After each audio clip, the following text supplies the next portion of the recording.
বিসমিল্লাহির রহমানির রহিম। আসসালামু আলাইকুম শিক্ষার্থীরা, আশা করি তোমরা ভালো আছো।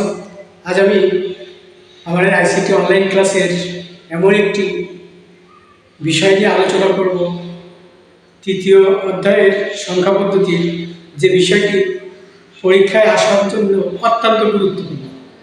তোমাদের বোর্ড পরীক্ষায় বেশিরভাগ ক্ষেত্রেই প্রতি বছরেই প্রায় এই অঙ্কটি এসে থাকে। তো তোমরা আশা করি এই অঙ্কটি চর্চা করবে। আজকে আমাদের সংখ্যা পদ্ধতি অধ্যায়ে এই বিষয়ের টপিকসটি হলো আমাদের দুইয়ের পরিপূরক। আজ আমরা করব দুইয়ের পরিপূরক। আসুন চলে যাওয়া যাক দুইয়ের পরিপূরক। আমরা দুইয়ের পরিপূরক করব। পরিপূরক কাকে বলে? পরিপূরক লিখবো আমরা পরিপূরক। পরিপূরক করার আগে আমরা একের পরিপূরক, দুইয়ের পরিপূরক এগুলো করব। পরিপূরক কাকে বলে? দেখলে পরিপূরক মানে হলো ঋণাত্মক। কোনো কিছু ধনাত্মক থাকলে সেটা ঋণাত্মক মান বের করতে হবে, যোগ থাকলে বিয়োগ, জিরো থাকলে এক, এগুলো হলো পরিপূরক। তা আমরা করবো দুইয়ের পরিপূরক। যা কিছু পাবো সব এই দিয়ে তোমার বাইনারি যে ডিজিটগুলো আছে ওই ডিজিটগুলো দিয়ে আমরা দুইয়ের পরিপূরক সাজাবো। তো তোমরা আশা করি ক্লাসটি মনোযোগ সহকারে দেখবে। ইনশাল্লাহ পরীক্ষায় যেভাবেই আসুক সেইভাবে তোমরা দুইয়ের পরিপূরক পারবা। আমরা দুইয়ের পরিপূরকের আগে পরিপূরক কি?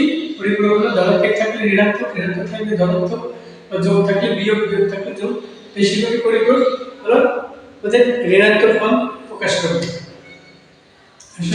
এবার আসি একের পরিপূরক। একের পরিপূরক একের পরিপূরক কি? একের পরিপূরক সংজ্ঞাটা মনে রাখবা। কোনো বাইনারি মানকে যদি আমরা জিরোর স্থানে এক এবং একের স্থানে জিরো লিখি, তখন তাকে বলবো আমরা একের পরিপূরক। কোনো বাইনারি সংখ্যাকে যদি আমরা উল্টি বা জিরোর জায়গায় এক এবং একের জায়গায় জিরো লিখি, তখন তাকে বলবো আমরা একের পরিপূরক। একটা উদাহরণ দিলে তোমরা বুঝতে পারবা। উদাহরণ হলো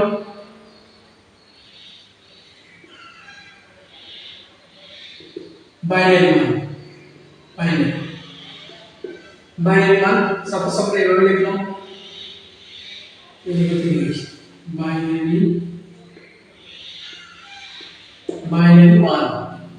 মান আমরা 8 বিট ব্যবহার করে লিখে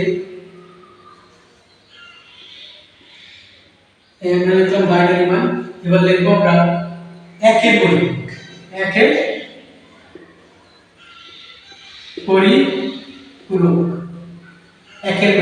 একের পরিপূরক কাকে বলে?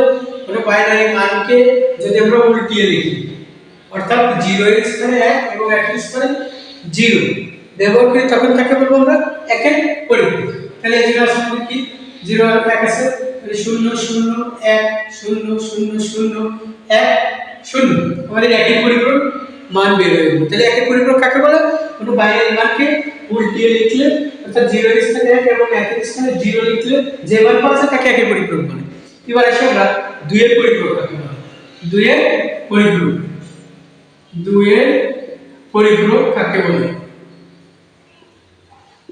দুইয়ের পরিপূরক আমরা এই জায়গা থেকে আমরা সংজ্ঞাটা নিব। দুইয়ের পরিপূরক কোনো বাইনারি সংখ্যার মানকে যদি আমরা একের পরিপূরক, কোনো বাইনারি সংখ্যার মানের একের পরিপূরকের সাথে এক যোগ করলে যে মান পাবো তাকে দুইয়ের পরিপূরক। কোনো বাইনারি সংখ্যার মানের একের পরিপূরকের সাথে, তার মানে আমরা এইটাকে এই একের পরিপূরকের সাথে যদি এক যোগ করি শেষের দিকে আমরা এক যোগ করব, তাহলে এক যোগ করি তাহলে তাদের যা আমাদের বেরোবে তাহলে দুইয়ের পরিপূরক। এক যোগ করলে এভাবে আমরা আগে তোমরা সূত্র জানি, 0 আর 1 1 আর যা আছে সেভাবে বসিয়ে দেব। উপরেরটার সাথে কোনো ফাংশন হবে না। 1 0 0 0 1 0 0, এটা হলো আমাদের হয়ে গেছে দুইয়ের পরিপূরক। তাহলে আমাদের কি পরিপূরক জানো? পরিপূরক মানে হলো ঋণাত্মক মান। আমরা এইভাবে দুইয়ের পরিপূরক করব। বা কোনো বাইনারি সংখ্যার মানে একের পরিপূরকের সাথে এক যোগ করলে যে মান পাওয়া যায় তাকে দুইয়ের পরিপূরক বলে। আমরা একটা সংখ্যাকে দুইয়ের পরিপূরক পদ্ধতি করব। দুইয়ের পরিপূরক পদ্ধতি করলে আরো একটু ক্লিয়ার হয়ে যাবে তোমরা। আমরা এই সংখ্যাটি সাপোজ এই সংখ্যাটিকে 2 পরিপূরক করব 26 এ 26 কে 2 পরিপূরক করব 26 কে 2 এর পরিপূরকে রূপান্তর করো 26 কে আমরা যখন 2 এর পরিপূরকে রূপান্তর করব এগুলো অনেক সময় তোমাদের এমসিকিউতে আসবে 26 এর 2 এর পরিপূরক মান কত তখন আমরা খুব সহজে ক্যালকুলেশন করে বের করব 26 এর 2 এর পরিপূরক মান আমরা বের করব 26 এর 2 এর পরিপূরক মান বের করতে হলে প্রথমে আমাদের বাইনারি মান বের করতে হবে তারপরে একের পরিপূরক করব তারপরে 2 এর পরিপূরক করব তা বাইনারি মান বের করলে আমরা যে প্রকৃতিতে একটা মান আছে সেই মানটি হলো 26 এর মানটি আমরা 8 বিট ইউজ করব আমরা কি 8 বিট ইউজ করব কি কারণে আমরা 8 বিট ইউজ করব ভালো করে একটু বুঝে রাখতে দেখো আমাদের 26 1 2 4 8 তারপর 16 32 64 তারপর 1 2 8 তারপর আমাদের 2 5 6 1 2 3 4 5 6 7 8 8 আমাদের 128 একটু একটু খেয়াল রাখবা যে কয়টি বিট আমরা এখানে বসাতে পারবো 8টি 1 2 3 4 5 6 7 8 8টি বিট আমরা এখানে বসাতে পারবো 8টি বিট যখন আমাদের পার হয়ে যাবে তখন আমরা 16 বিট বসাবো 8টি বিট পার হয়ে গেলে 9 বিটে আমরা প্রকৃত মান 16 বিট আর 8 বিট পর্যন্ত প্রকৃত মান হবে 8 বিট আমরা বাইনারি এই জায়গায় তোমাদের 26 তোমাদের এই জায়গায় পাবো 26 এর ভিতরেই আমাদের পাওয়া যাবে 26 এজন্য আমাদের 8 বিট প্রকৃত মান ইউজ করতে হবে 8 বিট প্রকৃত মান ধরতে হবে আমরা এখন 26 কে পরিপূরকে রূপান্তর করতে গেলে আমাদের 26 এর বাইনারি লাগবে 1 এর পরিপূরক লাগবে 2 এর পরিপূরক লাগবে তাহলে আমরা 26 এর বাইনারি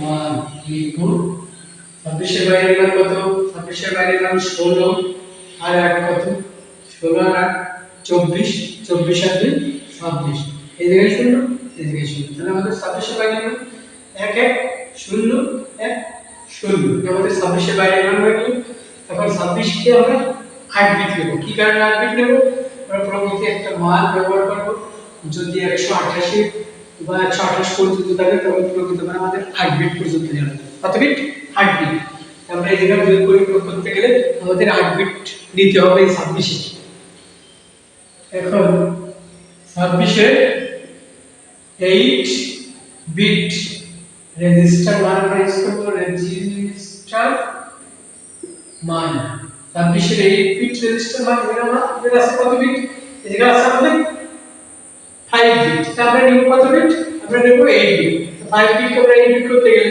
তিনটা শূন্য ভাবে দিলে আমাদের 8 বিট হয়ে যাবে তিনটা শূন্য প্লাগ করে আমাদের 8 বিট করে দিতে পারে এখানে ফার্স্ট 1 1 0 1 0 আমাদের 8 বিট হয়ে গেল 8 বিট এই 8 বিট কে আমরা কি করব এই 8 বিট কে আমরা উল্টে যদি লিখি তখন আমাদের একের পরিপূরক হয়ে যাবে 8 বিট কে উল্টে লিখি একের পরিপূরক তারপর আমরা এক যোগ করে 2 এর পরিপূরক হবে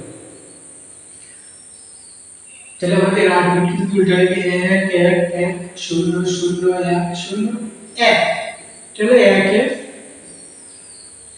পরিপূরক আমরা জানি কি যে বাইরের পরিপূরক মানকে যদি উল্টে লিখি অর্থাৎ 0 এর স্থানে 1 এবং 1 এর স্থানে 0 লিখি তখন 1 এর পরিপূরক তাহলে 2 এর পরিপূরক করব আমরা 1 যোগ করে কার সাথে 1 যোগ করে এই 1 এর পরিপূরকের সাথে 1 যোগ করে আমরা 2 এর পরিপূরক এই 0 আর 1 কত 0 আর 1 1 2 0 ক্যারি 1 যোগ করব আমাদের জানি যে এই যোগ আমরা জানি 0 0 0 2 নম্বরে 0 1 1 3 নম্বরে 1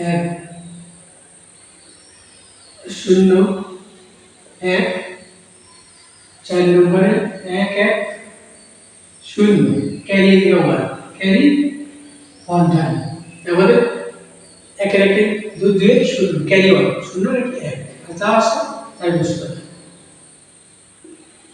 এর 2 এর পরিপূরক 2 এর পরিপূরক বের হয়ে গেল 2 এর পরিপূরক বের হলে আমাদের কি করতে হবে এখন আমরা বলছি পরিপূরক মানে কিন্তু নেগেটিভ বা ঋণাত্মক মান। কার ঋণাত্মক মান? এই 26 এর ঋণাত্মক মান। 26 এর 2 পরিপূরক মানে 26 কে ঋণাত্মক করতে হবে। এই হলো আমাদের একবারে আমাদের 26 এর 2 পরিপূরক মান বের হয়ে গেল। এবারে শুধু 26 না, আমরা 30, 32, 36, 38, 68, 40, 50, 82, 90, 95, 93 যাই পারি না কেন, আমরা এইভাবে যে সংখ্যা কি এইভাবে আমরা 2 পরিপূরক হবে। এক সংখ্যা 2 পরিপূরক এইভাবে করব।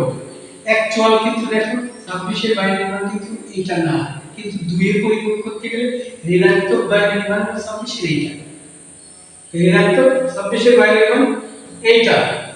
এজন্য আমরা যে কোনো সংখ্যা আমরা এইভাবে 2 এর পরিপূরক করতে পারবো। এক সংখ্যা 2 এর পরিপূরক করব। যখন 256 ঘরে চলে যাবে তখন আমরা 16 বিট, যখন 128 পর্যন্ত থাকবে তখন 8 বিট পর্যন্ত প্রকৃত মান ধরে আমরা করব। আর এই হলো তোমার বাইনারি যোগের সূত্র। এই আমাদের বের হলো কি 26 এর তাই একটা দিয়ে আমরা সকল মানকে আমরা 2 এর পরিপূরক করতে পারবো, 2 এর পরিপূরক মান বের করতে পারবো। ইনশাআল্লাহ পরীক্ষায় আসার মতো অঙ্ক এগুলো এমসিকিউ তো এইভাবে আসে যে 26 এর বা 25 এর বা 36 এর 2 এর পরিপূরক মান কত। এই হলো আমাদের 26 এর 2 এর পরিপূরক বা 2 এর পরিপূরক মান।